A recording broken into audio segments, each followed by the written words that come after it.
I used to think my dad was a superhero or maybe a magician. We lived in this drafty old house in rural Ohio where the winters felt like they lasted 10 months. Money was tight and the furnace was always on the fritz, as he'd say. Every night when the house got so cold you could see your own breath in the living room, Dad would call for the blanket gauntlet. It was our favorite game. He'd wrap me in 5, maybe 6 heavy wool blankets, rolling me up until I looked like a human burrito. Then he'd sit on top of me. He'd laugh, telling me he was the mountain king, and I had to stay perfectly still and quiet to hide from the frost giants outside. I'd be pinned to the floor, the weight of him pressing the air right out of my lungs. It was heavy, so heavy I could barely move a finger, but I just giggle, muffled under all that fabric, feeling his warmth. I thought he was protecting me. I thought he was keeping me warm because he loved me more than anything. I remember one night I tried to wiggle out because I felt like I couldn't catch a full breath, and he just pressed down harder. He whispered, "Stay still, Ben, or the giants will hear you." I stayed quiet.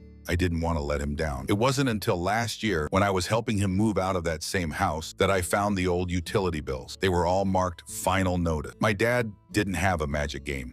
He had a breakdown. He wasn't playing a game to keep me warm. He was using my body heat and his own weight to keep himself from shaking. And he sat on me so I wouldn't move or complain about being hungry, while he drank himself into a stupor just to forget we were freezing. The Mountain King wasn't protecting me from giants. He was just hiding from the world and using his son as a human-weighted blanket.